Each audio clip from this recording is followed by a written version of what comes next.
Hello gang. So we're here to answer any questions that you might have. So we'll wait for a little bit to see if we can get some other people to join in and see what's going on. In the meantime, we got some coffee and water here, which is a good thing.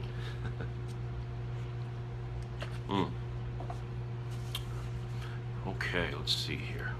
It says we're live.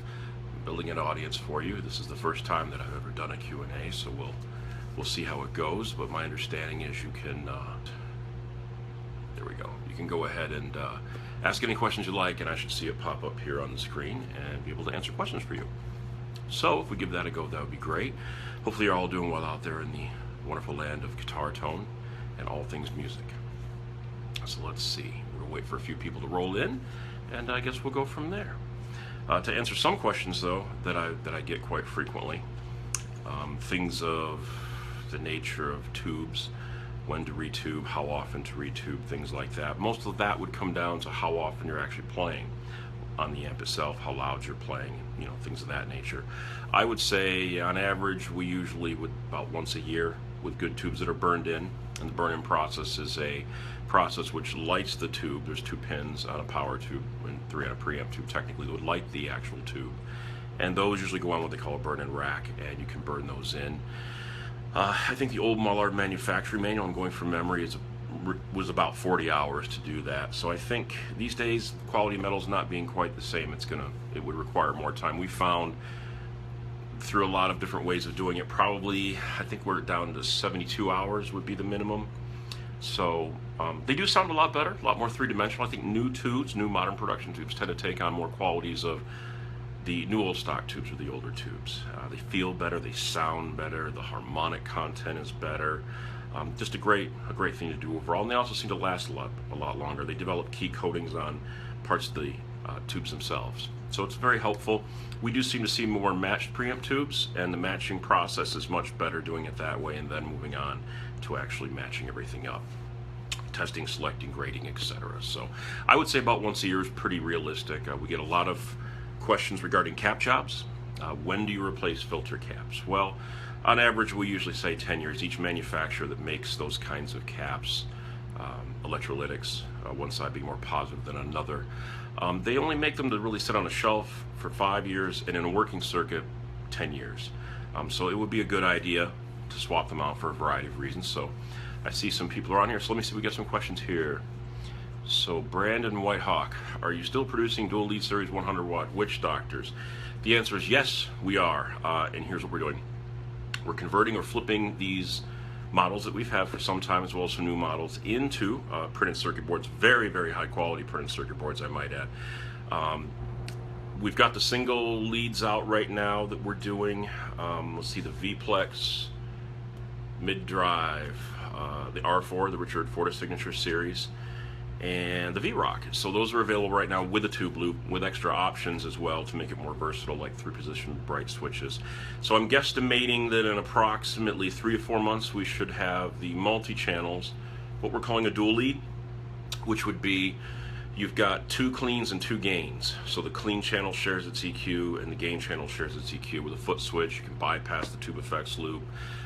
So we'll be bumping up to adding another clean channel, a little better switching, so you can just step on 1, 2, 3, 4 as far as channel buttons, and then a 5th one for an effects loop. So they should be coming roughly 3-4 months, but it's absolutely coming out along with a few other models, like the mid-drive that we just released. That'll also be available as a 4-channel. And let's see here. Fleetwood Forest, great name. Which Voodoo amp would have a post-phase inverter master volume? Right now, the only ones that do have a post-phase inverter is the v-plex. And the reason for that is the sound of, to me, the sound of a vintage amp in the sense of 2 gain stages, and you're trying to break up the phase inverter tube when you're cranking, your volume up. That's really where you need a post-phase inverter master volume. The more you crank up the channel volumes, the less effect the EQ has, which is pretty normal. Par for the course, though. It's a give to get, so it's a balancing act there. But right now, that's the only model that we have that available on. Not to suggest we won't be coming out with some others. I've got many circuits that I've designed over the years and prototyped, knowing that once we started the ball rolling into productions, that it would start to spin faster, and we needed to come out with more circuits. So I've actually got a lot of things in the queue that are on the product roadmap. Okay, we've got some other folks who have joined. Hello, Chooch, Don, Paul, Henry Hughes. Good to see you as well. And let's see, I don't know if I can scroll up to see if I've missed. I can. Awesome. Let's see if there's anyone. Brian Pritchard, hello. Great to have you, buddy. Oh, I see. Great amps, my bud Wes Jeans uses them. Ah, Wes. Love Wes. He's great. We've been working with Wes for a long time, and that's a funny story. He actually called us. He bought one of the very, very first v-plex 212 combos. We didn't make very many of those, primarily because they're heavy and they're bulky. Everybody wanted them, nobody wanted to carry it. He bought one at a Guitar Center used. He had a friend of his at Guitar Center that said, hey, you got to come in, you need to check this out. They have an awesome plexi. I think you're going to dig it. And Wes got a hold of that and then called us to say how much he liked it. And we ended up building him, it was a 100-watt v-plex. That one, though, was in a metal chassis, and his first one was an aluminum chassis. Now we're still using aluminum right now, and love the aluminum myself. So he's got two in total right now. Great blues rock player. Very fiery player, different than Joe Bonamassa as far as fiery blues, but a very cool blues player. So if you guys get a chance to check out the Wes Jeans band, definitely look them up. I think you'll be very impressed. A lot of fun. Let's see. We've got Hex Henderson, hello from Dallas, Texas. Hi. Dallas is a lot hotter than here right now, and it's pretty warm. Don, how you doing, buddy? So we got Nathan Reed. I've had a Mesa Recto recording in-house for 18 months with dozen or so. We are getting behind that. So yes, that is something that we talked about in the first video, and we've stopped taking in some mods for a couple months, and we're probably about another 4 to 6 weeks off before we'll start taking more in. So yours is actually very close to being done, my friend. That's on the bench, and we're rotating between. What I mean by that is, when I'm tweaking things in by hand, or I call it fine line tweaking, once all the work is done, which 90% of it takes, it goes pretty fast actually. The last 10% takes 90% of the time. And that's playing on it, see how it sounds, how it feels, and that's kind of the art form, I guess you would say. It's where the math and the science leave off. So at that stage in the game, it kind of takes what it takes. I have to rotate between about 5 amps in total, just so that I get ear fatigue. Everything starts to sound somewhat similar, and then I'll tweak too long, and then I got to come in the next day and back up and do that thing. So should be pretty close, though. I can't imagine it'll be very much longer. So we can reach out to you, or give me a call on Monday if you like, and we can talk on the phone, and that'll be fantastic to hear from you that way. And let's see. I'm sorry, I'm just trying to go through here real quick. John, how you doing? Good to see you, buddy. Paul, let's see what you got here. Whoops, I gotta see more. Thank you for what you do. My pleasure. I'm as obsessed with tone as everybody else, to be honest. That's why we do this. So let's see. My question is, what is the oldest amp you've ever worked on? Oh gosh, I've worked on amps going back to the very beginning of tubes, when they would have the high voltage. There's a little electrode that would plug on top of a tube, and that's where the actual B plus or the high voltage would come into play. And eventually they went over to octal tubes, which you may have seen also through, which they were too, but they were glass, or enclosed in glass or metal. And I think we had a post a handful of days ago. We have refurbished or reconditioned an old Gibson GA50 recently. It's come and gone through the shop, but that had an octal preamp. I really like the sound of those a lot. Very three-dimensional, very cool. The only problem is they're not very rugged or reliable. They go microphonic very easily. It's something I think that works great in the recording studio, or if you're just going to keep it around home without putting it on top of a cabinet, because vibration seems to really cause that microphonic thing to happen a lot faster, at least in my experience. And so pretty much back to the beginning of whenever they were making tube amps. We used to start out making, taking old tube PA amps like Masco's, Bogans, Stromberg Carlsons, Lafayette's, several of those. And back in the day, we would strip those out as far as circuits, and then we'd rebuild a guitar amp circuit. And so that was a lot of fun in a lot of ways. We started out doing some of the very early versions of circuits.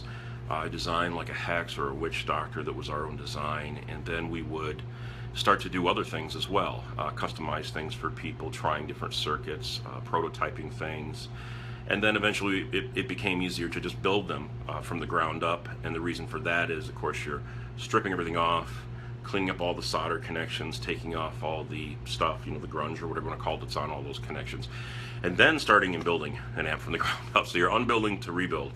So in that case, it became a little easier and a little faster, and you can control everything as far as what kind of materials you wanted, components, the size, wire routing, you know, pots, etc.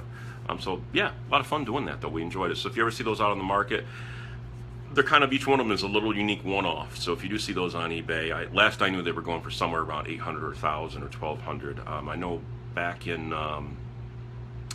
maybe 98 to 2000, 2002 or something like that, when we were still doing those, I think we were selling them for about 450 or 500 or so at the time. So they steadily gone up. We haven't done it in a long time. It's a lot of work, and it would cost a great deal more now. So yeah, so let me grab some other questions here for you folks. Oh, nice. Okay, so I shot some pics of West Jeans at SRV with his Voodoo head in the background. Oh, cool. I'll look forward to checking those out. Thank you, Brian. Appreciate that. Henry Hughes' question is, how is touring with such huge artists? You're treated well? I'm always treated well, I guess you'd say. I'm not sure. You can ask which artist. Maybe you have a specific one in mind, but I guess I'm one of the only ones that seems to go out and do that. Most people as techs don't like to go out and be in the frying pan, if you know what I mean. It's one of those things where most guys like to be in the shop, and it's a controlled environment. They know where everything is. But for whatever reason, it doesn't bother me to have people looking over my shoulder when I'm doing that. It's kind of fun. I dig it. So that's just me. Everyone's different.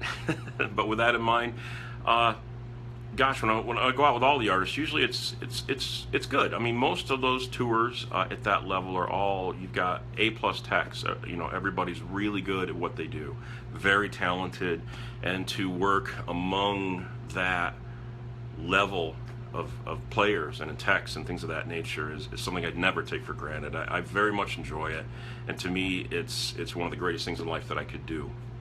So I'm very thankful, and I feel blessed to do that. I've never really been treated badly that I can recall. I think on that level, as long as you do bring your A game, everything's fine, and people dig it. So if you have specific questions about certain artists, I'll answer all that I can. There are some limitations that I am under. Sometimes there's NDAs or non-disclosures you have to sign, which is very common. So again, I can give you as much information as I can give you. So feel free to ask. That's not a problem at all. And thanks for the question. Let's see. I have to read some of this. Some of it's a little longer, so bear with me if I'm not doing this verbatim. From Dries, I believe is how you pronounce the name, and forgive me if that's wrong. As you know, we're quite into AC/DC. We saw, of course, all their amps were serviced by you. I'm sorry, who got in contact with you? I need my reading glasses. I'm an old guy now, as it turns out, and so I got to use these things occasionally. So here we go. Now I'm going to put on the grandpa look here. Did you see any 50-watt Marshall heads passing by service? Okay, so regards with AC/DC. No, there were no 50-watt heads. I saw maybe one. No, I'm trying to think if I did see one. There might have been one. Stevie, and this would be on Stevie's side of the stage. Stevie is playing on Mal's gear and Mal's rig, quite literally. The entire rig, the guitars and everything are Mal's. And that was important to not only him, but to Angus as well. And, you know, great people, beautiful hearts on all of those guys. I mean, really great guys. With that being said, pretty much everything, I would say 99% was all 100-watt heads. Mal's side is mostly super leads or super basses, like a kind of a combination of.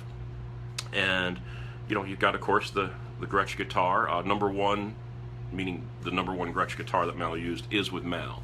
Steve uses number two and all the other guitars that were on the road. And it's an interesting thing. They use a Fender Heavy pick, and he kind of angles it at a 45 degree to the strings when he's playing it. So it's almost like punching the guitar with 12 gauge strings, and that's where a lot of the sound comes from. And that guitar is unique. Having had it in my hands and played on it and listened to it, it's really about hitting it and having the amps set up just right, and they're pumping pretty loud. That's the sound of AC/DC. Angus, his are all 100 watters. They are in fact modified. There are master volumes, and we try to keep everything as consistent as humanly possible. He does use the Schaefer, if you will, or more commonly known these days as the Solo Dallas Tower I guess it's called. And forgive me if Phil Solo Dallas, forgive me if I'm not using the right terminology. You can certainly pop in or correct us at any given time. But we did take a prototype at Winter NAMM, right before the tour started, before production rehearsals, and there were 2 switches on the back there, and that's the one that's in Angus's A amp, or A rig. I'm sorry, A rig. And pretty much it's a very simple rig, honestly. There's not a lot going on. There's a wireless that comes in. You have a splitter. It just splits it out to 8 heads that are running full time. All those stacks and heads and everything that you see on stage is everyone. Well, you don't see the heads on stage, but all the stacks everyone thinks is, hey, that's got to be some kind of, they're not all on, one of those things. It's not like that. If there's 3, 4, 12 stacked up, at least the entire bottom sections there, stacks are live, actually. So they are cranked, they are live. It sounds amazing. It is loud in an AC/DC show. Not my fault. It's been that way a long time, but it sounds amazing. And if you haven't seen the band, I would highly encourage you guys to check it out live. Great show. Axl sounds amazing with them, honestly. I know a lot of people, there's been this love-hate thing going on with it. I'm not getting into that portion of it, but suffice to say, it does sound amazing, honestly, and so does the new GNR tour. I can't say enough good things. So let's take some other questions here. So bear with me for a moment. I got to scroll up and down. Oops, I'm sorry. This is my first time doing this, so bear with me, guys. Okay, when you get back to the mods, this is John Gonzalez. Gonzalez? I'm sorry, I'm terrible at pronouncing names. When you get back to the mods, which amps do you normally work on? Are there exceptions? I've worked on tons and tons of different amps over the years. These days, it's hard because doing the fine line tweaking, I've got people that can do the bulk of the work, right? But then it has to come to my bench, and if we're doing fine line tweaking, which now we have to charge for, and our shop rate, we haven't raised our shop rate in well over probably 12, 13 years.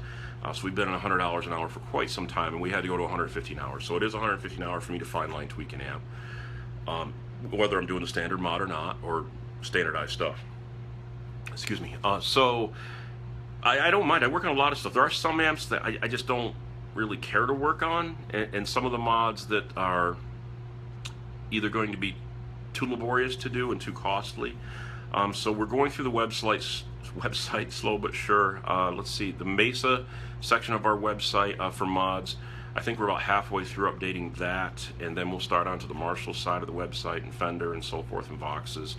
But we do a lot of, I know this is not our website, we do a lot of restorations, I would call it, or TLC or maintenance on a lot of old vintage amps. We had a Vox AC30 top boost from the mid-60s that we just did recently. It's already come and gone.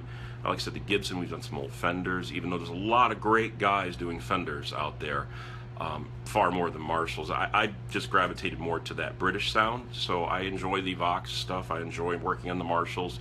So we're trying to narrow things down to the things that are just a little more fun for me to do, if that makes sense. But I don't mind. I make exceptions on a lot of things. It just comes down to if I think it's going to be worth it sonically and tonally compared to what the price would be, and that's another nut to crack. What is tone worth?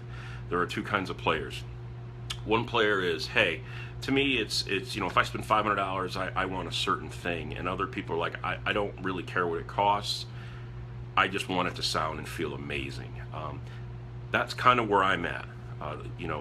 I just want things to sound and feel as good as humanly possible, because if it sounds great and it feels great, which to me they have to be on the same line of importance, it's got to sound great and feel great.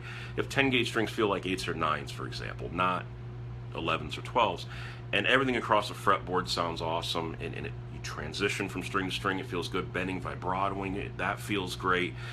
To me, that's the inspiration factor. It does usually require fine line tweaking because all amps have tolerances: caps, resistors, transformers, tubes, the pots. None of them are all at 1%, as much as I wish they were to make my life easier. And on top of that, all the best test gear in the world, it won't give you any indication how an amp is going to feel.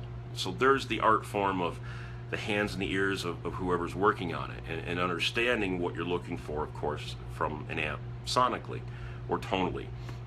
And when I say tone, again, it's sound and feel, to me, are what creates tone. So that's just, you know, my take on it. It's different for everybody. I'm sure other techs that may watch this may go, "Guy's out of his mind."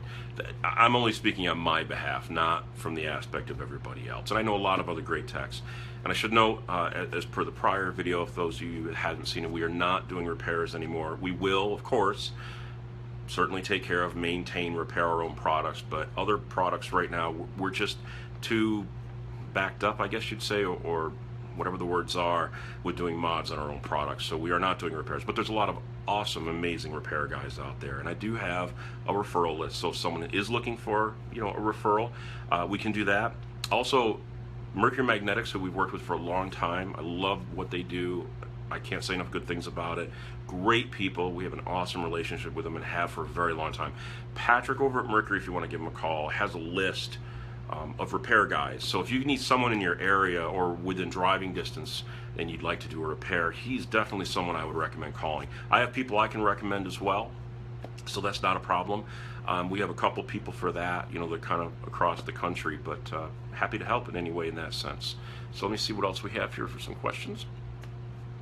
Can you explain, this is from Don, can you explain EVH early lead tone with a variac and describe, I'm sorry, back to the reading glasses here, and describe what amp you make that might emulate that insane elusive tone? Oh man.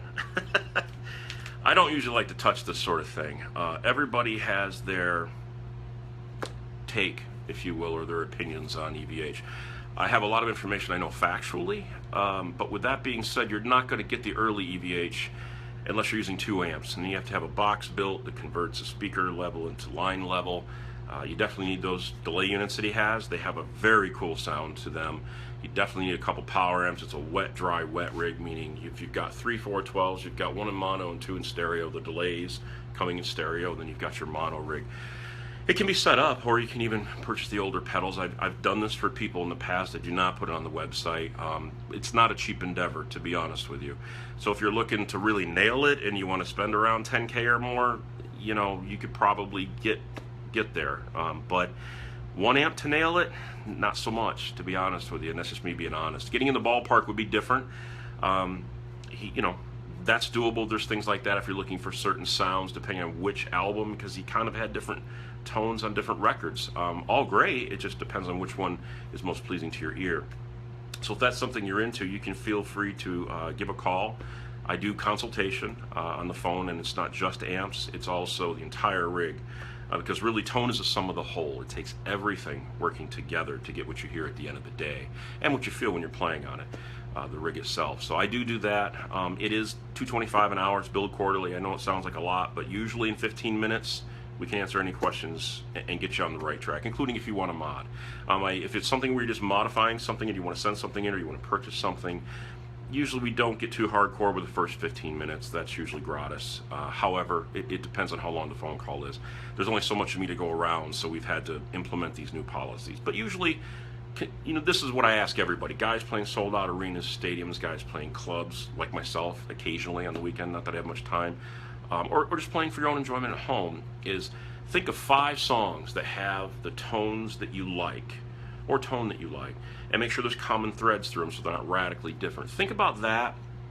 Get a list of your main 2 guitars, pickups, you know, cables, instrument speaker power, what your speaker cabinet is and what speakers are in there. That is definitely stuff that I need. It helps me, and I wish I could explain how that makes sense in my brain.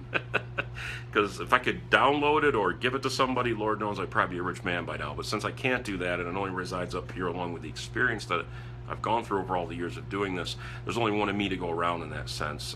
And I love helping people, but unfortunately at this point, yeah, we just have to charge for that time. So happy to do it. Love working with people. So anyone out there listening right now, if you want to do it, we can definitely do a consultation. You don't have to send anything. We can still do that too.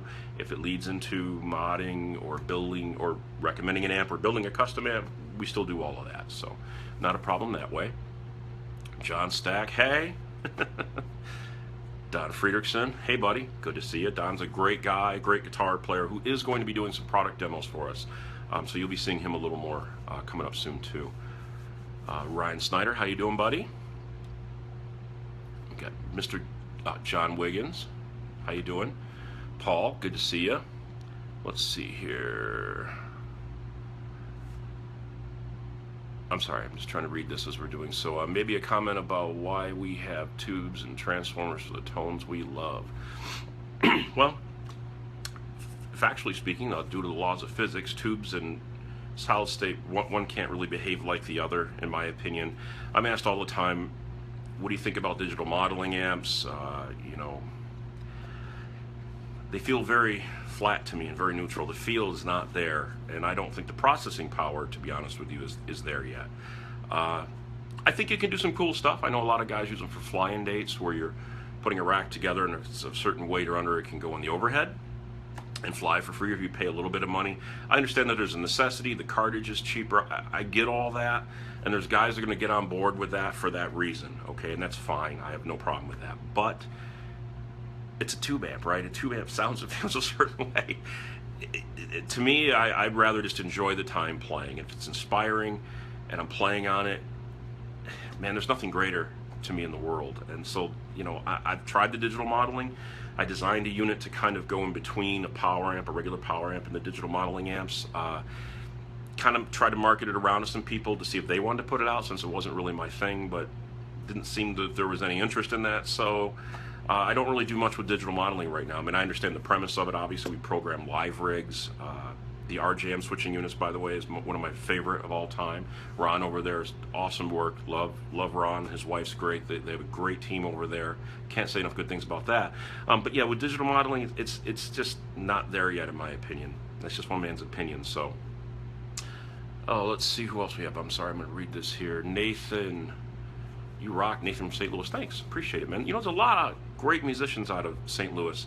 Richard Fortas, obviously, from Guns N' Roses, the Dead Daisies, was out of St. Louis. There's like a little hotbed there of awesome players. I know a lot of guys out there, and we've done work for a lot of guys, and I need to get out there and visit sometime, whenever I can pull the free time to do that.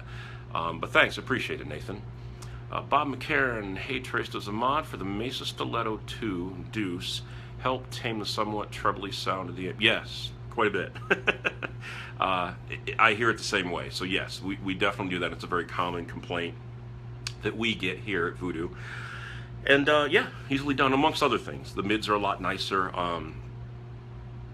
It's just a little more Britishy, I guess would be a good way to put it. And that's what everyone seemed to be looking for. So yes. Got Mr. Jason Harlow. How you doing? Drees, Bob, Don, EVH used Jose Redondo Marshall mods. Yes. Didn't Hendrix use them? No. Are your mods similar? Just thinking question about that. I've worked on a lot of Jose modded stuff over the years for a lot of rock stars. We used on a lot of big records, and this starts to step into another few layers here. So I'll try to explain it. So bear with me. So not just as relation to Jose, but in general, amps that were used on records where guys go, hey, I want to get the stuff from the 70s, the 60s, 70s, the 80s, you know, that kind of thing. Now, this is all when analog recording was happening. There was no digital, okay? So you had 2-inch tape, and you'd take a 57, you'd mic the cabinet, generally, or a 421, or a combination of those two are very popular still, and you'd slam the signal on tape so the meter was just, you know, pegged, okay? And you would get tape saturation. Nothing sounds like tape saturation, trust me. I come from being a recording engineer and a session player for a great many years, then touring as a front of house guy, and touring it also as a guitar player, obviously hired to play, before I got off the road and then founded Voodoo Amps. But I can tell you that you're going to get a fatter signal or fatter sound when you slam a signal onto 2-inch tape, guitar tone, and it compresses, it smooths out, and it just gets this fat, awesome thing to happen. I can absolutely set up an amp for you, just like Jose did, or anyone else, or do your favorite amp for you. But here's the bottom line: is it going to sound like that record? No. Is it going to sound similar? Yes. Those amps didn't usually have a lot of low end, okay? So you're getting that chunkiness to happen, right, with tape saturation. Now you're recording, there's your one track, you're recording another track. Okay, now all of a sudden it sounds bigger and fatter. When you put 2 more tracks in, which almost everybody does, and in some cases like the Black record from Metallica, you're talking 12 tracks going at any given time of rhythm tone, you know? So you have to back off or lower the low end. You got to roll the gain back in the recording studio, so when you stack up 2 to 4 tracks of rhythm, it sounds like this huge guitar tone, which is awesome. That's what we all go for. It's what we all love to hear on records. So the sound of a record and modding or designing an amp, the idea for me at that point is people want that sound, so I have to take what's there and then run it through the filter of my brain to kind of go, okay, now you can plug into the amp and it sounds like the record, but it's not going to be identical to the amp itself. And I have done that for many years, and people were initially not that happy. And so when I started doing my take on what I believed it should sound like, okay, plug into this amp, now it sounds like recording, you're comparing it to 4 tracks of recorded stuff in the studio, then everybody was a lot happier. And so that's the path we've taken over the last several years, for quite a while now. So yes, I can set it up like that to answer your question, but you might not be that happy with the results, especially if you're trying to get the album tone. So if you want the album tone, I can do that for you. That's not a problem too. I just need to know which way you want to bend and flex. With the studio guys, they want something and they plan on recording. We usually set up amps differently for that, and can. Our production models, by the way, very flexible, and I factored all of that into the equation. If you're just playing, or you're gigging, or you're recording, or all the above, whatever you want to do, it'll usually do that for you. So I put a lot of thought into that, and a lot of care into that. Okay, let's take some more here. Brian on eBay now. How are these, Trace? Voodoo Texas Heat combo. Oh, well, the Texas Heat. We did do a low watt, 10 watt single-ended amps for a few years as 112 combos. They were like the size of a Fender Blues Junior. Cool, really great stuff. Loved it. It didn't seem to catch on, unfortunately. We sold a lot, don't get me wrong, but by the same token, it didn't. With low wattage amps, I think people wanted something more from the wattage, maybe a little higher wattage. Typically what happens is people go, okay, I got this 18 watt amp, it's EL84s, you know, they're the smaller, skinnier power tubes. It doesn't sound like a 50 or 100 watt. I hate to be the one to say this. Yes, we can make it sound better. Unfortunately, a low wattage amp trying to sound like a 50 or 100 watt amp with bigger power tubes like EL34 606s, not so much. It's not going to happen, to be honest. This is just me being honest with you to manage expectations. I don't want to take someone's money and leave them unhappy that way, so I'm trying to be honest. That's just what we do. So Texas Heat, to answer your question, was basically our take on a Fender, you know. More like a Fender Twin or a Deluxe reverb in its most simplistic form without reverb and things like that. Great amp, a lot of fun to play. And if you like Fenders, I think you'd be way into that. Unfortunately, I don't think people come to us for Fender tone. We're just not known for that. We first became known more for high gain. It's a lot harder to do high gain and make it articulate and have it feel good and sound good. You know, roll off the volume knob and have it clean up well and not be crazy noisy, which everyone knows high gain amps usually a certain amount of noise is associated with that. It doesn't have to be. It's not in our production models, mind you. Our mods are usually pretty quiet, but it kind of is what it is for a variety of reasons that we can get into at a later point. But yeah, we're just, you know, I've worked on vintage amp, played on plexis for years as a player. We're just not seem to be those guys that people think of as vintage tone. But I love it. I'm a huge vintage tone fan. Have been for many years. We still work on refurbish a lot of stuff that way. So hope that answers your question. And let's see, gentleman Ryan. Is there an artist in particular that you haven't worked with yet who you would love to work with? Why them? Well, that's a good question. I've been very blessed, and not something I take for granted, that I have worked and had the pleasure of working with a lot of the artists that I grew up listening to, or their records or the songs or their tone has highly influenced my ear. And that kind of thing has been great, and everybody's different. We all are, as guitar players, music, the tone we go for. That's the beauty of music or guitar tone, is there's something for everybody. Someone that I'd like to work with that I haven't, gosh, I mean, there's probably a lot now, and now I'm drawing a blank. You know, in a perfect world, it would be maybe cool. Eddie, I've gone out on a couple shows, but haven't necessarily worked with him, you know, in that sense, directly.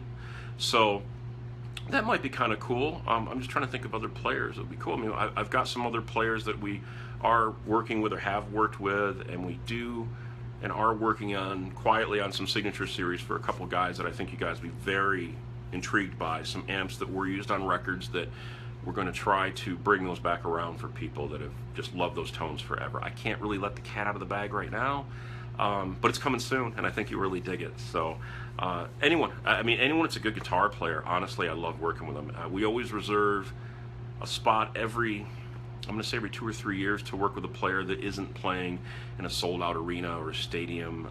But I believe in what they're doing, and I like their playing style. They have a great vibrato. The things I listen for artists that I like to work with are a great vibrato, bending up to pitch, and a sense of time, meaning groove, playing in the groove pocket. Those three things to me are paramount, and always have been very important to me.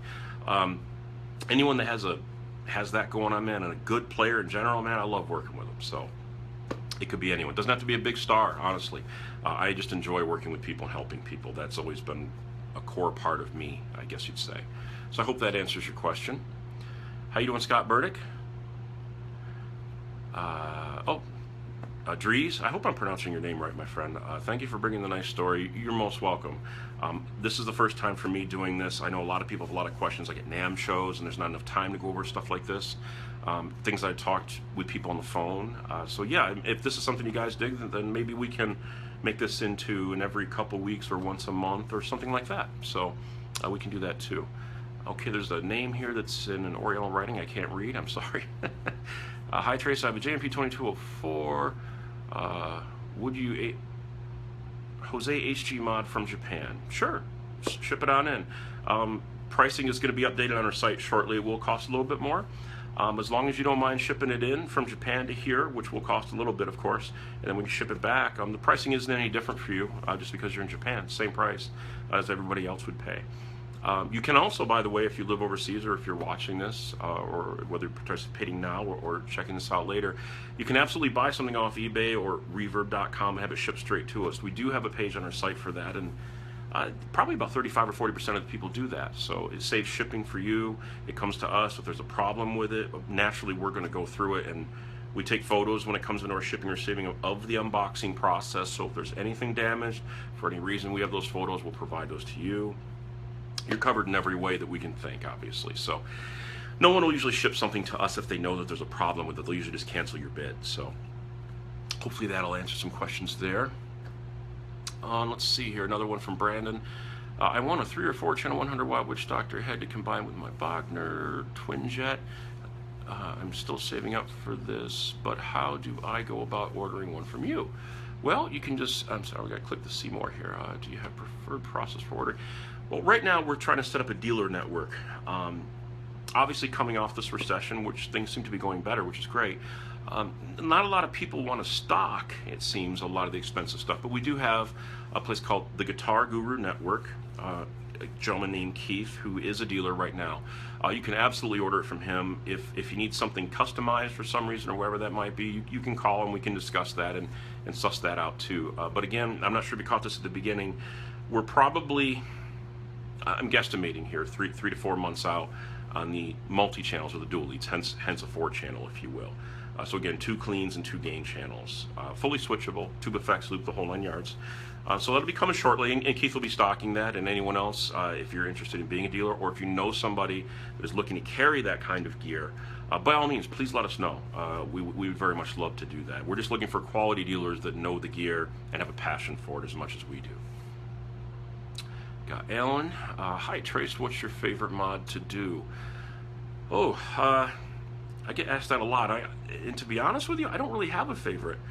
I'm a huge fan of tone, and when I got into this, I just presumed that, you know, every tech must play guitar well, you know, and that turns out that there's a lot of techs that don't play at all, and some that just play a few chords. There's no right or wrong to any of it, by the way. I'm just, you know, telling you in my mind what I thought it was going to be like, or what I presumed it was like.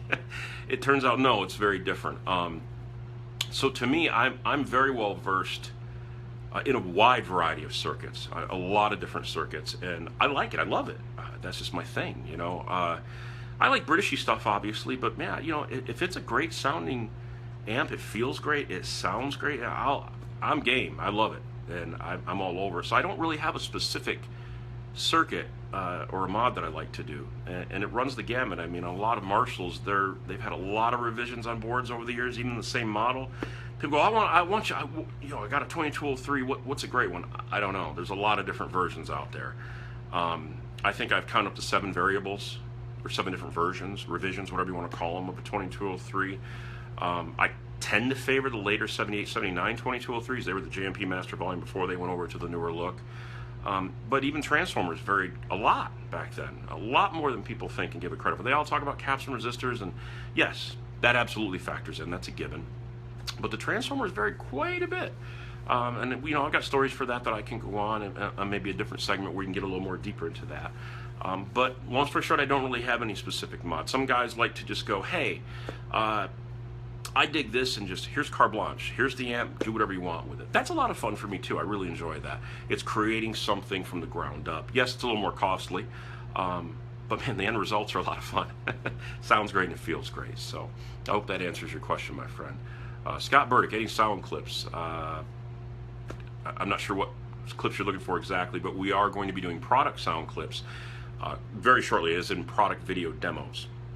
And that's coming along quick. We're going to be having Richard Fortas come in to do some videos at Pyramid Recording Studios in Ithaca, New York. And he's going to be doing demos of obviously his R4.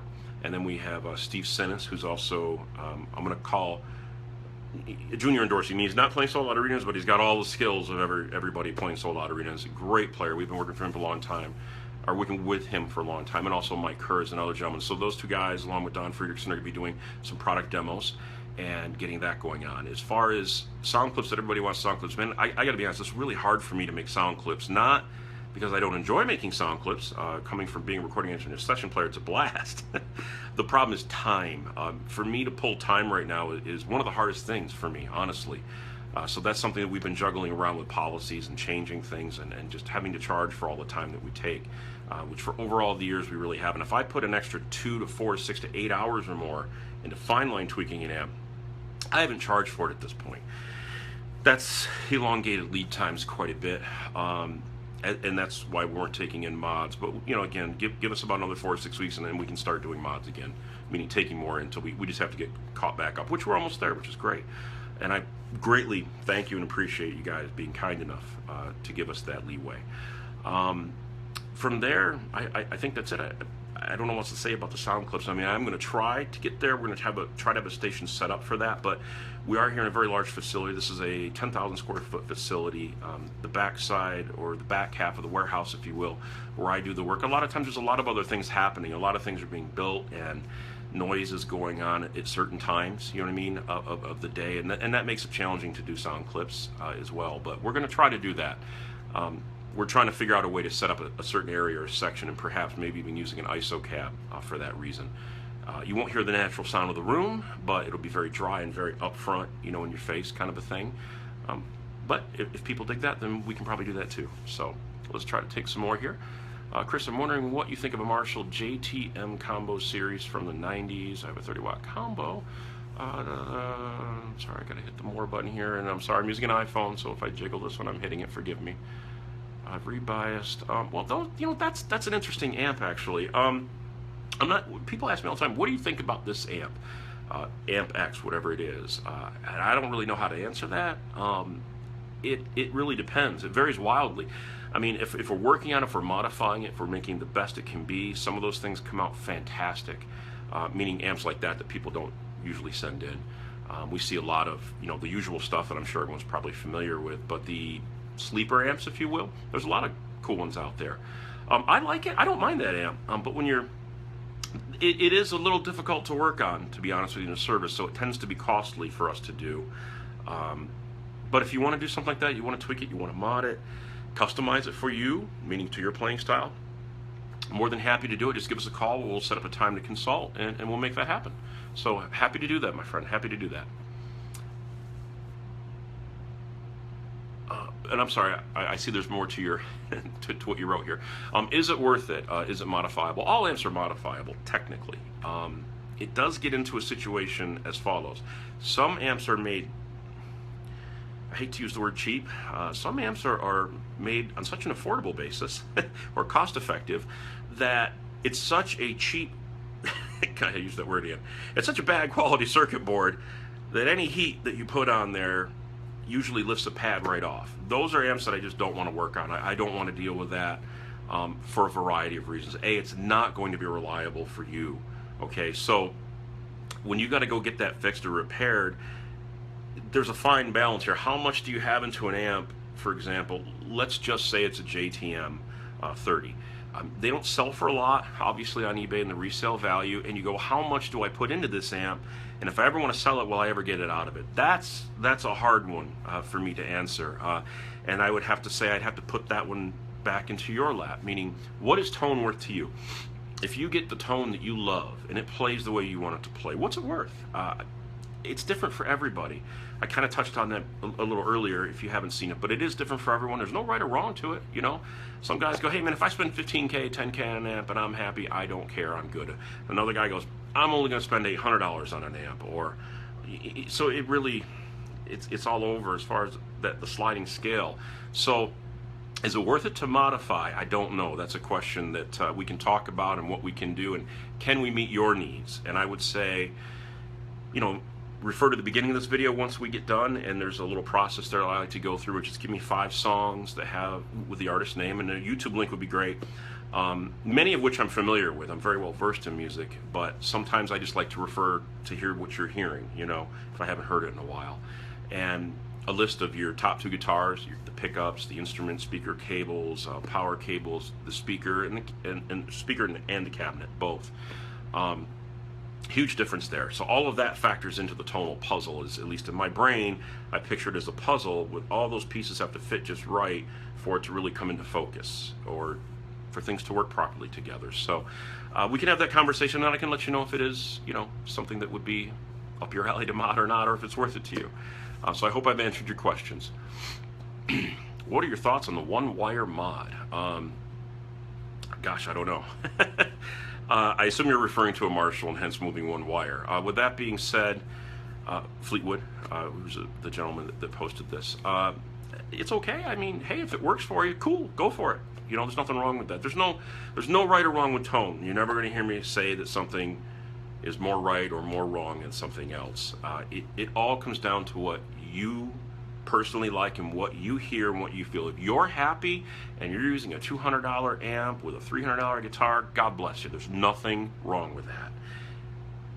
To me, it's not about that. It's about being happy. And if you're happy and that does it for you, great. Me personally, just doing one change doesn't usually do it for me. You know, I have to kind of get in, and there's so many different variables. There's the voltages on each stage, the type of caps. You can have 10 different .022 microfarads. I'm just pulling a value out of midair here. They're all going to sound and feel different. It may not look that way on test gear, okay, scopes and frequency analyzers and things like that, and some guys go, well, it's just fine, and some guys, everybody here is different as well. So I'm not saying I'm more right than anyone else that does this. I just have my own way of doing it, and I don't believe in knocking or downing or doing any of that with any other techs. I have a lot of friends that are techs, and I love them dearly. We all talk, we all get along. To me, this is a brotherhood. I don't look at this as competition. I know that I'm probably supposed to, but I don't, to be honest with you. So, again, if a mod works for you and it's very simple, then go for it. There's nothing wrong with that. Me personally, I can do it. It doesn't cost much. You can have any tech do it, so it's probably cheaper to have someone else do it that's near you, and see if it's up your alley. If it's not, hey, great. We can always talk at, at that point and figure out, what you want, and then, give you some kind of price estimate and go from there, and we can mod it for you. Nathan Morin, favorite amp you have worked on and why? I don't really have a favorite amp. It's kind of like favorite colors. I don't really have a favorite color either. To me, picture a painting. You look at a gorgeous painting or any graphic that's just beautiful. If it was just one color, not so exciting, really. If all you see is a white canvas with red on it, I mean, technically it's 2 colors, but not that exciting for me anyway. It's like tones. If we all had just one tone or one amp, boy, the world would be a really boring place musically. So to me, I'm a huge fan of tone, and whatever that tone thing is, to me it's awesome.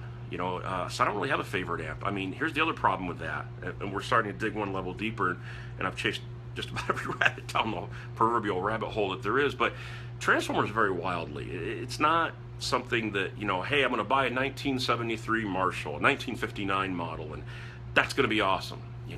I'm going to get a 1959 Fender Tweed Deluxe 5E3. That's the holy grail. Well, is it? In my experience, no. And I'm just being honest, and I know there's a lot of people aren't going to be okay with this, but this is just my opinion. One man's opinion. It doesn't make me any more right or any more wrong than anyone else. But to me, you can set up the circuit the same. You can have all the values the same. You can meter each one and get really hardcore with it. But at the end of the day, they don't sound or feel the same. And again, transformers vary quite a bit. So, meaning in those years, and especially in the 70s, I think that was one of the worst recessions that the UK went through. So, this is a tough time, especially with transformers. So, if you get a set, meaning the power, output, and choke that all sound great, they all feel great, you can tweak the circuit, you've got something that's awesome and very inspiring. If not, you can spend all day tweaking caps and resistors, and you're going to hit a brick wall, which are transformers, and it is what it is. So, no, I don't really have a favorite, to be honest with you. Sure, I like working on hand-wired amps as much as the next guy, and who doesn't? It's easier, it's more fun. But with that being said, a favorite, that's hard to pin down. And I think that anyone who's been doing it a long time would probably agree with that. So we'll move along here. A Laney AOR with push-pull knobs is rarely used. Oh, you have a Laney that's rarely used at 30 years of age. Oh, should you replace the filter caps? That is a resounding yes. Please replace the filter caps. Again, they're only designed to last 10 years by any major manufacturer. If it's an Oriental filter cap these days, my honest opinion, more like 7. You know, you might get lucky in 8. Will they last longer? Sure, they're going to last longer. Are they going to do 100% of their job? No, they're not. And what happens eventually is it starts to slide downhill. Your low end starts to suffer. It sounds thinner, brighter, harsher. You start robbing power away from the power transformer. It can overtax that. I don't have it here, but maybe in another video I can do this. The old LCR filter caps that Marshall used, they sounded great. They were awesome. They lasted a long time, which is a testament to a very well-made product. But I could meter it, I could read the ESR, and it seemed to be within spec. But when I pulled it out and I shook it, it literally sounded like a maraca. The electrolytic fluid will crystallize or dry up. And I know that I've read, and a lot of people ask me, hey, can't you reform caps? My question to that, I don't like to answer a question with a question. My question to that is, how do you take something that's dried up and just apply electricity slowly and make it liquidy again? And no one's been able to answer that. So in my opinion, no, once they're done, they're done. It's best to just throw them away. You've got the use out of it. They're at the end of that product life. Okay, so get a good quality cap. Right now, today, as I'm making this video and doing this interactive thing with y'all, to me, F&Ts are the ones that I like. That's the brand. F is in Frank, T is in Thomas, or Frank and Tango, whatever. To me, I really like those. They feel great. They sound great. They last a full solid 10 years. That's my take on it. Everyone's different. So if you've got a tech you're working with and he has his opinion, you got to kind of go with his opinion. You got to trust your guy, your tech, whoever you're taking your gear to. Make sure that he understands your needs and what you like. You can always send it in. We can do it. Just don't be in a hurry. Our lead times are probably never going to get shorter, to be honest with you. So, especially if I got to put my hands on all these amps. It takes time. It's the only one of me to go around. But yes, by all means, 30 years old in your filter caps, absolutely stop playing amp and recap it. You'll be a lot happier. It's going to feel better. And it's going to sound a lot better for you. Oh, let's see. Kia, I believe is the name, K-E-I. Do you have a favorite stage amp for a small venue? No, I don't, to be honest. Reason being is I've always, when I've done mods or design, focused on the fact that when the master volume is set lower, it sounds as good as humanly possible. That's something we focused on since day one, because I play in clubs. Sure, I've been lucky enough to play on large stages, here and there, and invited and guested in some shows. But generally speaking, no, I play at clubs the same as everybody else does. Most of them around my area that I play, I think are 300, 400, 500 capacity. So I don't like to be the loudest guy on stage or a loud guitar player, because I used to run in front of a house for a long time, and you have to mix around the loudest instrument, and that makes for a very loud experience out front for everybody else. So I don't really have one. There's a lot of great smaller amps, but I still prefer to use EL34 606s and to turn the volume down. To me, it just sounds better. So hope that answers your question, my friend. Any place in the West Coast where we might be able to try out any Voodoo amps? Well, that's a good question, Ryan. We're trying to find a dealer or locate a dealer or work with a dealer. There is one called FX, Frank X-Ray, fxpedal.com. And his name is Lou Thomas, and we've worked with him over the years. Great guy, great guitar player, by the way, very knowledgeable on gear, and obviously carries effect pedals. We're trying to get to the point where he was talking about having a brick and mortar store or a place where you could come test out amps and things like that, which would be awesome, because to me, playing on it and what it feels like, when you're bending and you're vibrato and you're moving, to me, that's the ultimate thing. You can make an amp sound great, but to make an amp feel great, that's the other 50% that has to be there. So I'm trying and would like to find a dealer. If you know of anybody, or any of you out there know of a dealer in your area, or someone that you work with that would be a great dealer, please give them a call. Please let them know that we are looking for dealers, and we'll definitely work with them. We're not looking for huge opening orders. We want to establish relationships for the long term, and that way everyone can go and plug in and try it. So unfortunately, I shouldn't say unfortunately, that would be the only place right now in California that we have. So I would say if you want to look him up, fxpedal.com, and give Lou a shout. I'm sure he'll be happy to work with you, in any way. Okay, there's a question from Scott. Moving along, have you ever thought of worrying about book or manual about your knowledge? Oh, okay. I have. I've been asked this a lot too. I don't know how to do that. Again, what makes sense in my brain with experience, for example, I know that I can take a certain component, the exact same value, okay, and try 10 different ones in one spot, and one of them is going to feel better than another, and certainly one's going to sound better, and you have to find the balance of which one sounds and feels the best. There's no way to put that into a book that I'm aware of. I wish there was. Like I said, if there's a way to take everything out of my brain, download it, and give it to somebody else and teach them that way, or to clone myself, that would be awesome, and I could maybe become a rich man at some point. Not that it's that important to me, never has been, but that's the only way I can think to do it. Until then, it's just me to do it. I don't know how to put that knowledge into any form of writing or a book. Even trying to show someone an example on a video would be very challenging, because it's, again, half of it is what does it sound like, but how does it feel? I mean, when you're playing it, what does it feel like to you? That's part of the experience of playing on an amp that becomes really inspiring, and you lose track of time. That, to me, is exactly why I do it. When someone calls up or drops us an email and they say, hey, you did this amp for me, yeah, it was costly, but I got to tell you, I've never experienced anything like this, and it has opened up doors for me in my playing, the way I play. I truly enjoy the time I spend playing. That's it for me. I mean, honestly, that's why we do it. I love working with people. Having to charge is just a necessary evil to, pay the overhead and turn the lights on and do that thing. But for me, if I could just do that and not have to worry about anything else, I'd be the happiest man in the world, honestly. But it takes all that other stuff. It's all part of it, that goes into doing what we do. Okay, let's see here. Writing. No worries, Scott. I'm not the world's best typer either, my friend. So I found my way through your spelling error. No big deal, buddy. Steve sent us, to anyone wondering about Trace's consultation, his guidance has been invaluable to me in achieving the perfect tone. Trust me, it's worth it. And I've talked to Steve a lot. No, I'm just kidding. Steve's a great guy, by the way. One of those players that I love working with, and he's so talented, and he's such a great guy, a really good guy.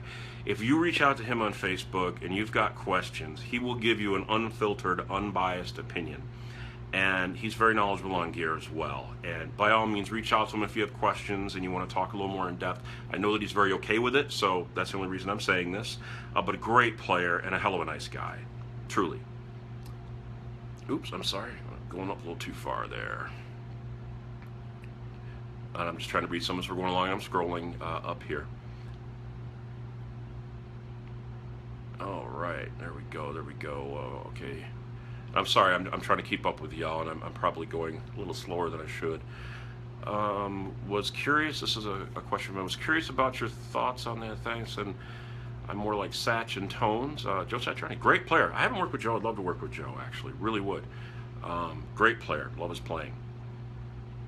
The first EVH record, well, that's another deeper topic that we can do at a different time. I do know, I've talked to, people that were there, but again, probably a much deeper topic for a different video, but very cool. And again, I mean, I grew up during that time. I'm 47, so coming up through the late 70s and the throughout the 80s was a very cool time for music, honestly.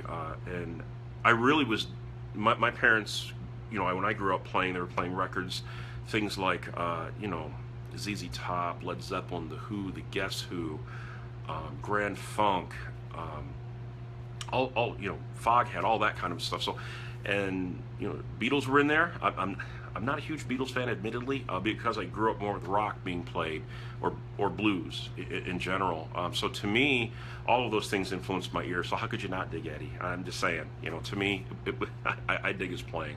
I always have. Okay, let's see here.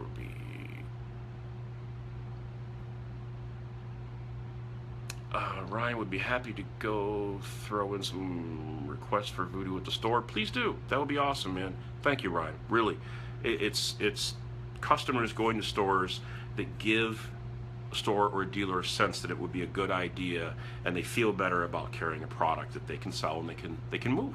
So that would be awesome, man. Thank you 1,000,000% on that. I really appreciate any help you can do that way.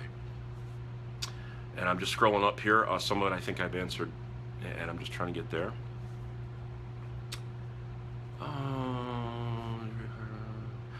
Okay, so Brian, there's a question from Brian. It says, I got to see Eric Steckel play last night in Woodstock, Georgia. He was using a Cornford amp and it sounded amazing. He's a great player, blues player with metal overtones maybe. Gosh, that name sounds so familiar to me, Brian, but I'm not sure as I'm familiar with him. I'm obviously very familiar with Cornford amps, and we almost did work with Pete Cornford, but we took a different direction. Instead of OEMing or making some amps for other companies, we just decided to go a little more headlong in partnering in a distribution agreement with our products. So we're in the same physical building as our products being built and so forth. I have absolute control over everything. Nobody owns any part of Voodoo Amps. I own 100% of it, but it's all being built within 10-20 feet of my bench. So we have all the QC and everything in place for that. But I don't know, Brian, I'm not familiar with them, but I'm always looking to work with better players, great players, that is, not better players. So yeah, send some links to something we can check out, maybe through email, something like that we can dig out some YouTube links. Kia recommends Jeff Beck. My God, yes. If I could work with Jeff Beck, I can just stop doing everything. If he's happy at that point, I'd be perfectly fine with doing that. Great player. No one plays like Jeff Beck. The only guy that I know myself that can play like Jeff Beck, and oh my gosh, I'm blanking on his last name. Anyway, Jimmy Herring in Widespread Panic. What a great guy, beautiful person, and what a monster player he is. We've done some stuff for him, Monitor Marshall and a few other things, but I've stood side stage and watched Jimmy play, and he's a huge Jeff Beck fan, and he can pull that stuff off amazingly well. So yeah, Jeff Beck, I would love to work with Jeff Beck. So anyone out there that knows Jeff Beck, please put in a word. Nathan, favorite master volume mod for an old hand-wired amp post-phase inverter master volume? Yeah, if you're trying to retain the exact same tone of the amp, but you need that to be at a volume level that's reasonable. I think a post-phase inverter master volume makes great sense. There's several different designs out there.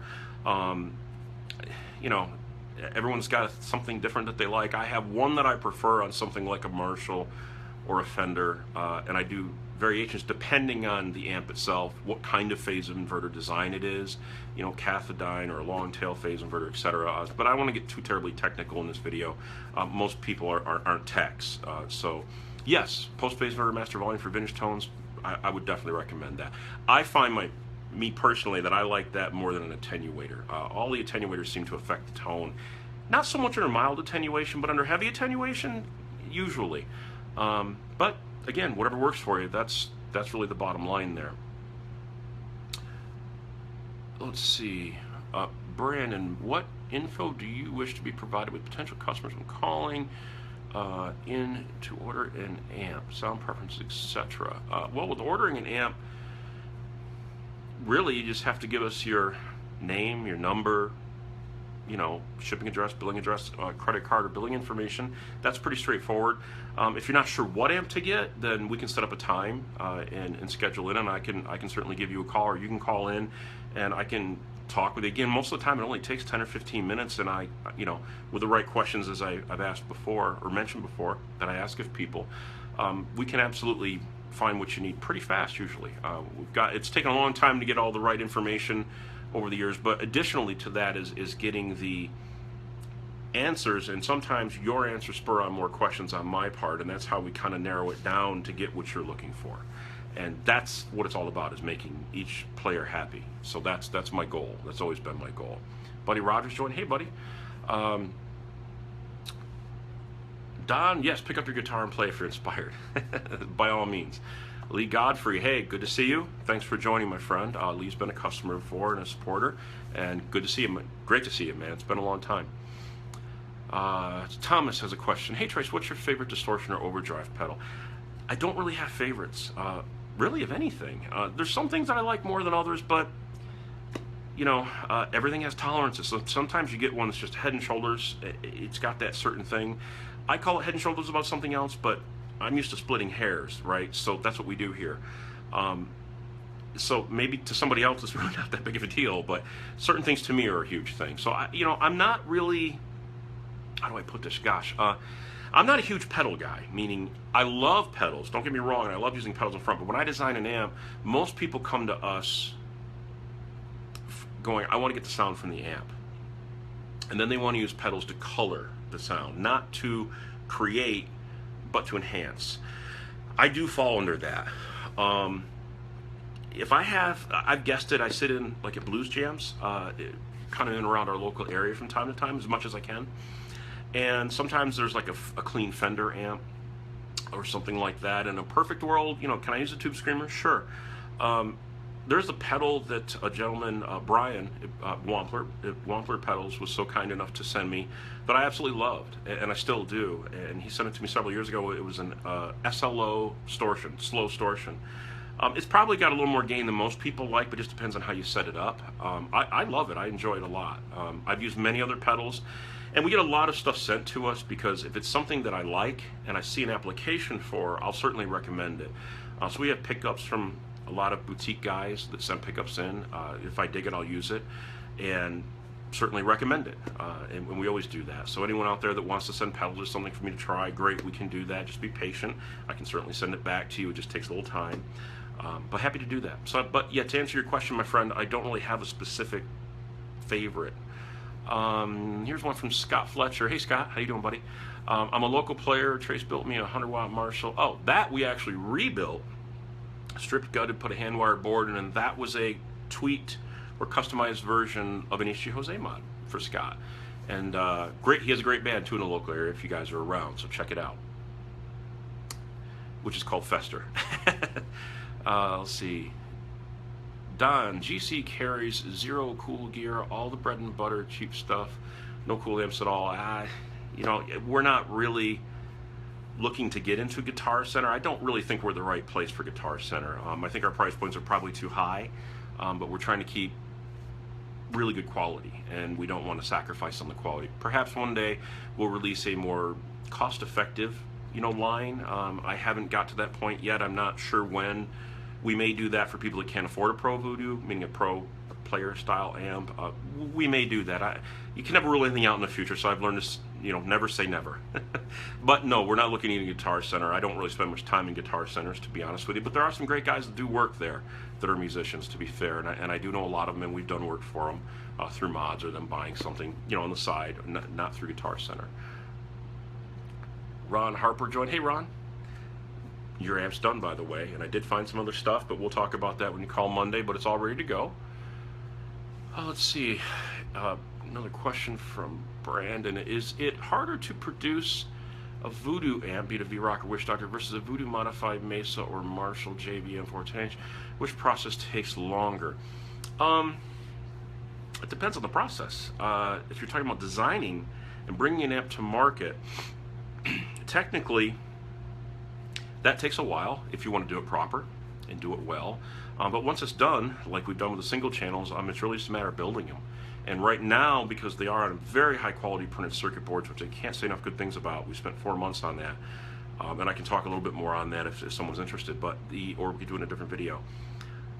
It can take longer, believe it or not, to not mod a Mesa. That again, 90% of the work goes pretty fast, but to fine line tweak it, yes, that could take longer than actually building an amp. Sure, if you're looking at time invested.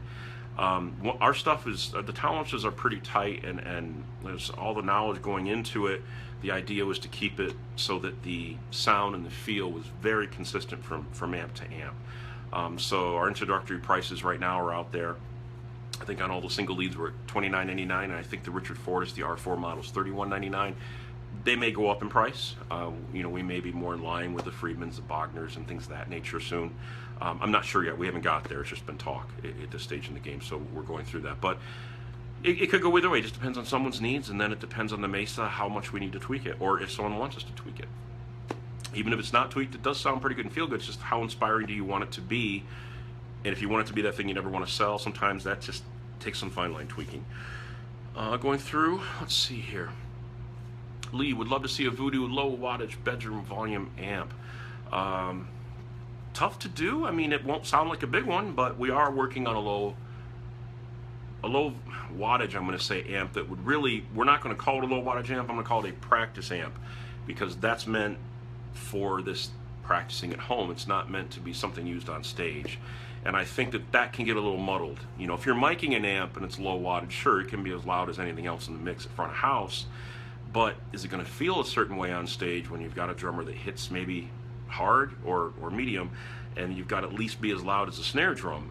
That's a different story sometimes, and that varies for everybody. So I've seen the low wattage craze kind of come, and it was a boom, and I've seen it go down, and everyone's sold those, and they're going back into 50 watters or 100 watters. Everything seems to come in cycles. So we are definitely looking at designing in the product roadmap, that is, of designing a practice amp for people that, even though it is low wattage, it is a practice amp, but it will sound great. It's just not going to be meant to gig. That's all. Not in that sense, unless you want to mic it. Matt Williams joined. Hey, buddy. Bob McCarran, Trace, this is an excellent, you're doing a great job, and you're natural in front of the camera. Well, thanks, this is the first time I've ever done it. So I only know one way to be. But thank you, I appreciate the feedback greatly, and we'll try to do more of these. Oops, hang on, I hit the wrong thing. We hit cancel, there we go. Hans, it's so freaking cool you're doing this, Trace. Well, thank you very much, truly. And maybe we'll do more of this if you guys are digging it and you want to. Like I said, maybe we'll do every 2 weeks or every 4 weeks. It just would come down to time and my schedule, going out on the road and doing products and doing the mods. I'm trying not to go out on the road nearly as much. Usually it's just a day out or 2 days out and I'm back in the shop.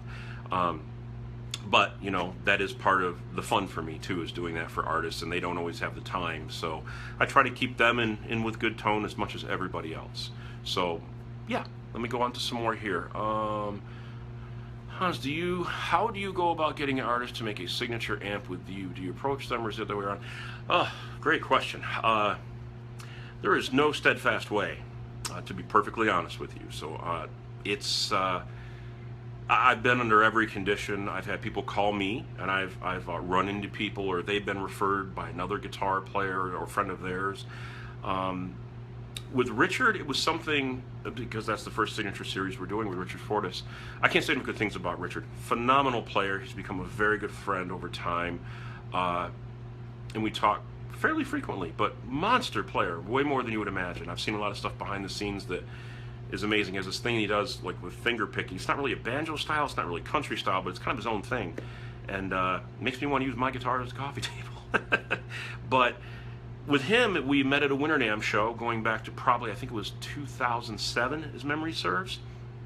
And he had an amp that he wanted someone to clone and get right, I'm going to say, because he had sent it to 3 amp companies, and it was just a situation where something wasn't right in the low end and he wasn't happy.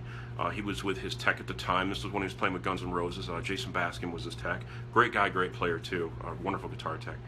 And it was a situation where he's like, hey, look, this was an amp I bought off Mick Mars of Motley Crue. It was used on all the Motley Crue records, but in my opinion, best captured on the Dr. Feelgood record, which had some great tone, whether you're a fan of the band or not. And he sent that in along with a palette of Marshalls. That main Marshall was made in 1973, was modded by Jose, had a lot of extra features that Richard wanted to take out he wasn't using. And so we did that, and then we ended up making a clone of it. But the problem was, and this speaks back to, I'll be real quick about this, we can go into this in depth on a different video, but transformers. The transformers themselves varied so wildly that there wasn't a single output transformer that was the same. And all these amps were made in 1973, by the way. Richard had got them all made in 73, and they're all made within about 3 months of each other.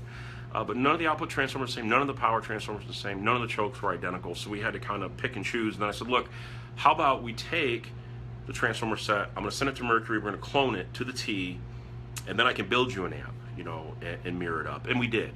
And that amp, I think we got to him in about 2007 or maybe 2008, and that's the one he's been using for a long time, ever since.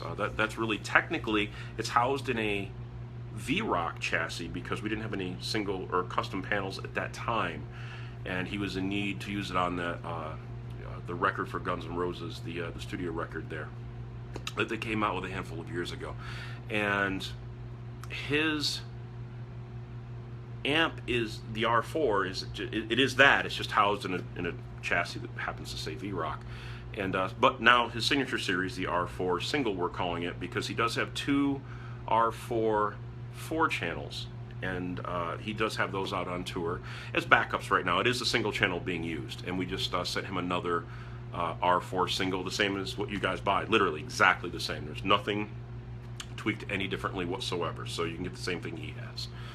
But signature series, yeah, no steadfast way to do it. It just depends on the player, you know, more than anything else. And you know, approaching players, yes, you know, I've approached some players.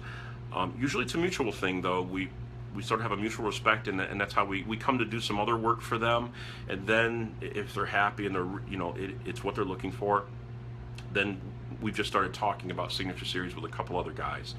Great guitar players, two influences of mine. They're also really good friends now, and I'm blessed for that. But I can't let the cat out of the bag just yet, but soon. Let's go on to some other ones here. I'm sorry, I think I'm jiggling the phone here. I'm just trying to read. Thanks for the guys that I'm not reading. I'm sorry. There's some really great feedback, and thank you so much. Truly, I appreciate it. Okay, I'm trying to look at some other stuff. Okay, so a gentleman, Alan, based on the tone only, not availability of parts, do you prefer the ADA MP1 or the Marshall JMP1? Two different animals, my friend. Two different animals. JMP or the ADA MP1 is a lot leaner in the mid-range, a little bit more metally to me, if that makes sense. The JMP1 has a little more of that prominent mid-range. I call it pro mid-range, but there's no right or wrong, by the way. I like working on the JMP ones a little more personally. The ADA MP ones, they got to the point where for about the last 9 months of us modding those, every single one of them needed repair. And they lasted a long time, to be fair, you know, for the manufacturing ones. They did last a long time. They were expensive when they came out, but it was a quality unit at that time. It's just some parts just weren't available anymore. And sure, you can use certain parts and you can make it work, but does it sound the same as to what I designed for a mod? The answer is no, and it didn't feel the same. And again, with such repairs being needed, it was going to be very expensive. When we started modding those, by the way, you could buy them all day long off eBay for $25 to $35, probably 8, 10, or 12, or 13 of those on eBay at any time. And then they rose up to probably almost around 5 or 550 when we stopped modding them. I don't know where they're at now. I don't even honestly have the free time to monitor eBay for that kind of a thing, but I hope that answers your question. Yes, I like them both, to be honest. And if you do find a Voodoo Platinum modded AD-MP1, definitely grab it. They're awesome. I love it. I have one here and I really enjoy it still. JMP1's got one here too, and it's awesome. If you want Pro Tone, very versatile, and you need a preamp, it's a great preamp, and it's very affordable at the end of the day for what you get. Tonally, that is. Eric McManny, I believe. Forgive me if I'm pronouncing that wrong. I'm bad with names like this. When is the mid-drive going to be available for purchase?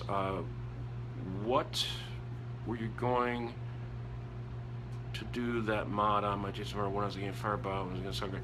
Well, I'm sorry. Let me try to answer one time. The mid-drive is available right now.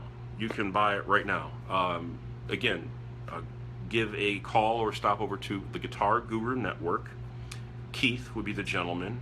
He's placed a pretty good size order, and if you want to get some more, I don't know how many he's already sold versus what he's just ordering to sell. But he does have a thing on Facebook, the Guitar Guru Network, and I'm sure you can look it up on Google. and I don't have the phone number in front of me right now, but it's out there and it's easy to find. fxpedal.com. You can call Lou or reach out to him. His same thing, great dealer, great guy, both of them, great players.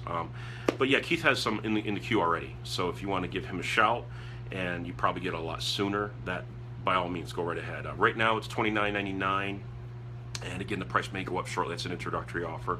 So give them a shout, and it's available. As far as any other mod or anything, give us a call if you want on Monday. Happy to talk with you.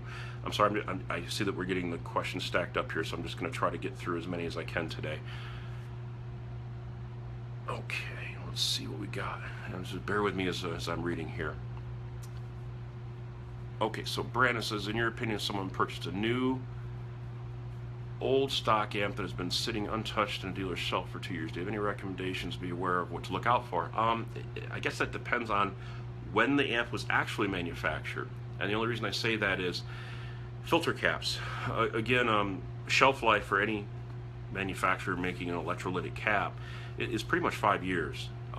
It may vary some, but generally speaking, and I'm speaking in general terms, it's 5 years. If it's been sitting for a while, and this gets into vintage amps too, when someone just has it and it's sitting around, it's not like a guitar, the caps are going to dry up. And ironically, those ones that sit don't usually sound as good, or feel as good as the amps that have been played on, or in some cases, whooped on the road. You see a lot of the road scars, the battle scars. So you may just need to recap it. You may just need to turn it on and it works fine.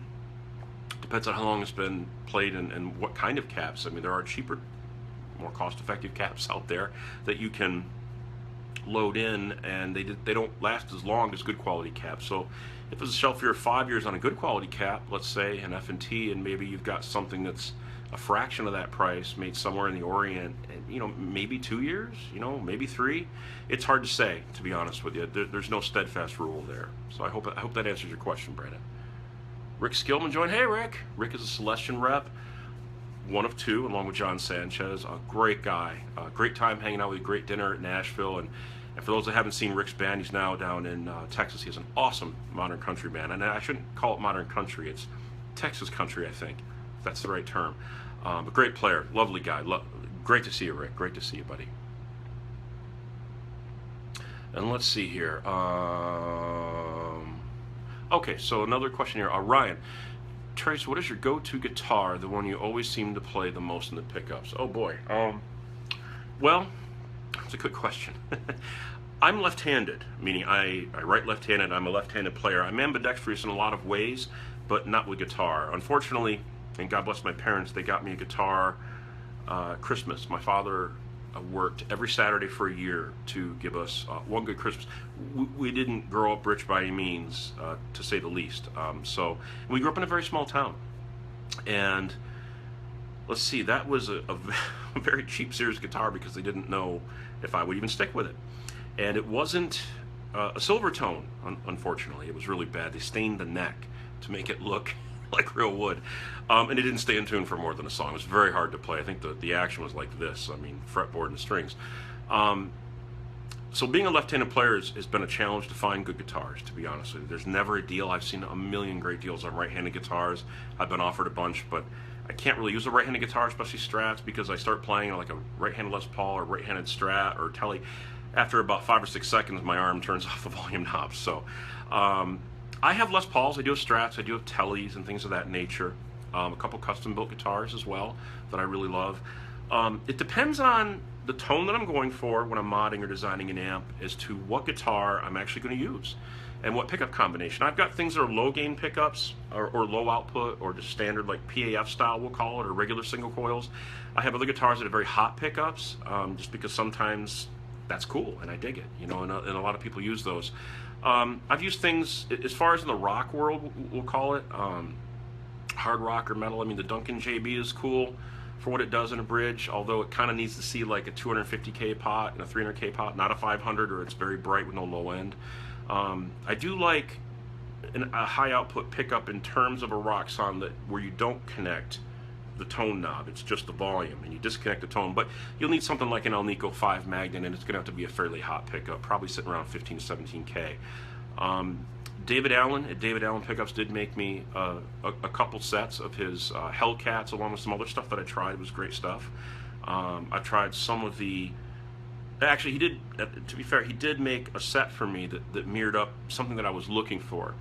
And I guess if you called him and asked him for that, if you're into hard rock tones or things of that nature, where you want to disconnect, or you can leave the tone pot connected. I prefer disconnected. It just sounds better to me. Harmonics are better. And a lot of stuff in the 80s that I grew up on was like that.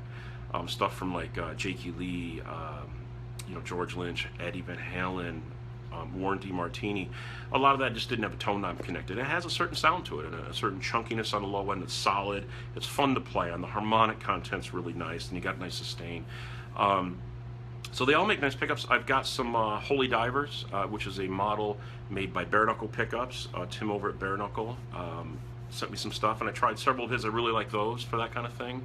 And there's just a lot of great pickups out there. It just comes down to what it is. And if someone goes, hey, I have a Telly, here's my rig, here's my setup, and I'm looking for you, to customize a tone like that, then sure, then I use a Telly or I'll use a Strat. I'm always looking for another guitar. Who isn't? The more the merrier, I always say. Not that I have a ton, but again, being left-handed is challenging. But that's usually what I go for. Les Pauls. I have a couple older Les Pauls. I have a 1980 Les Paul Custom, and I have a 1983 Les Paul Custom. Necks are a little different, but they sound really good. I do use those a lot for voicing things, to be honest. But I don't take them out on the road anymore, and I really don't even gig out much with those. It's just so hard to find left-handed guitars that starts making me a little nervous, especially finding a good one. To me, I always listen to the guitar acoustically if I'm playing on it, like at a music store, for example. I'll listen to the back of the guitar, what it sounds like. I'll listen to the back of the neck, and if it sounds really good as I'm strumming chords, then if the price is within my budget, if you will, then I'll take it. I don't plug it in. I don't worry about it. I can always redo the electronics. I do a lot of electronic stuff with guitars. I just don't put it on the website. It makes me nervous shipping guitars. But if you have a way to ship a guitar and you want something done, great. It takes a long time. The amps are the priority here, obviously, and we're very busy doing that. So I can consult on that kind of thing, as mentioned earlier. So if it's something you're looking for, by all means, we're happy to do that too. And let's see here. John Carroll, can't wait to try mid-drive. Awesome. I think you really like it, John. I really do. I know you've got a v-plex, but I think you'd really enjoy it. It's very versatile, and it has a tube loop. All the amps have tube loops except for the v-plex, just because I'm not a huge fan of the loop in a plexi. It just kind of changes the sound and the coolness of it all. Let's see. Okay, Jonathan, I love CDCA and the original SSIK. Okay, I'm not sure what that is. Forgive me. Not sure you're talking about AC/DC or something different. You can. I'm scrolling up as we go, so if you have corrected this or answered it, I haven't got to that yet, my friend. And thanks to Brian, Eric, everybody with the nice feedback. I really appreciate it. This is the first time I've done this, so this is all brand new to me. If you can't tell. So no problem on responding to everybody's questions. I'm delighted. Any other ones you want to post, by all means. I've got a few more minutes and be happy to answer those for you. Let's see here. Joe Gott, can I load my 412 cabinet with a Celestion G12M 20 watt for my 100 watt Marshall modded by you, of course. I remember modding that amp. Great amp. Great amp. I love that amp. Being they're only 80 watts together. Well, this is a good question. If you're not going to crank the amp, meaning, let me back up. Greenbacks, and let's just say they're 25 watts for argument's sake, times 4 is 100 watt total power handling on a 412, and you've got a 100 watt amp. Most 100 watt amps, like older Marshalls, will put out peak to peak, 120, 130 watts if you're cranking it. If you're not cranking it, you're clearly not coming anywhere close to 100 watts, so you'll be fine. If you have the master volume on the amp that I did for you, which I'm loosely calling the AY mod, for reasons that I can't state here in public, if you are setting maybe the master around 9 o'clock, 10 o'clock, 11 o'clock, you'll be fine. You're not going to burn up the speakers. You're not going to overheat the voice coil. You're not going to come anywhere close, to having that much volume going through there, or hence wattage. So you'll be fine. If you are going to really crank it up, you may want to look into something more like the G12H, the Heritage version of the Greenback, which I love, and we're using in a lot of our cabinets, and I've loaded them into, well, there's two. There's the one that's centered at 55 hertz, one that's centered at 75 hertz, and the ones like for Joe Perry that I've redone his his 412s, those have the G12H Heritage Greenback at 55 hertz. And Richard Fortus is using a pair of those in the 412 Signature Series that we have, but those are centered at 75 hertz. He has an X pattern. There's two of those, and there's two of the Celestian Golds, which awesome combination of speakers, I have to say. So if you're into any kind of rock tone, those are killer. Even blues tones are just awesome combination. So you'll be fine, my friend. No worries about that. David, what about cream tea pickups? That is a great question. And the reason I'm saying it like this is I was turned on to cream tea by Richard Fortus and Billy Gibbons, both. They have some cream teas. The problem is I haven't, for whatever reason, I've reached out and I just haven't actually been able to get a hold of any. So I've been dying to try them, to be honest. They both rave about it. Billy's guitar tech, Elwood Francis, great friend of mine, great guitar tech. I just haven't been able to actually get a pair to try, to be honest. But I would really, really love the option to try them. So if you know anyone or you want to reach out and if we can make that happen in some way, man, I'm all about it. I'd love to. I've heard great things, and I'm always up for checking out any new products that are awesome. There's a lot on the market, as we're all aware of, and I would say maybe 5% is something that I end up really falling in love with. But if I do, I'd be more than happy to share it here on these kinds of videos or live, things like this. So yeah, by all means. Are you going to be at, John Carr, are you going to be at Winter NAMM? The idea right now is yes, we are going to be exhibiting at Winter NAMM. I don't think we're going to have a terribly large booth to start out with, but we probably will be. That's the goal right now. We're probably going to take these single channel models and probably officially introduce the multi-channel models that we were talking about earlier. Although they'll probably be shipping before that, would be my estimation. But yes, we do plan on coming to Winter NAMM. Cecil, wireless guitar systems. Any you like more than another? Well, the technology itself is actually patented by Shure, so they license out, to everybody else. With that being said, I tend to favor the high-end, Shures, and I also tend to favor the high-end, some of the high-end Sennheisers. The very top of the line one was nice. On a lower side of a budget, because those aren't cheap, I think they're around $1,500 or $1,800. I'm going from memory. I don't memorize the pricing, but I know that Line 6 had made a wireless, a digital one, that I think might have been around $450, if memory serves, or $500, which actually, for the price, was really quite nice. So if you're not looking to spend money on a really expensive pro quality one, but you want something pretty good, I think that would treat you pretty well. I know that a friend of mine used to play in a band with, and he plays in an AC/DC tribute band and plays Angus. We call him Donnie Bataccio. He's the one that turned me on to the Line 6, and I really liked that. So check it out and give it a go. And let's see, David. Hey, Keith says hi. Hey, Keith. Keith Barris is one of our dealers, and he's in here. So if you have questions, hit him up. He's on here too. And let me see here. David's question. I'll send you a couple of my signed versions about cream tea. Sent me a message, and I'll make it happen. Oh, thank you, David. That'll be awesome. Thank you very much. I appreciate the effort. I really do, and I absolutely look forward to trying them. Single coils, Tele Strats, or certainly Les Paul. I do have a Les Paul, actually an Epiphone Les Paul that I picked up on the road from Guitar Center. I think it was in Tacoma when we were doing production rehearsals with AC/DC. I needed a guitar to take on the road because I didn't want to take out my vintage Les Pauls.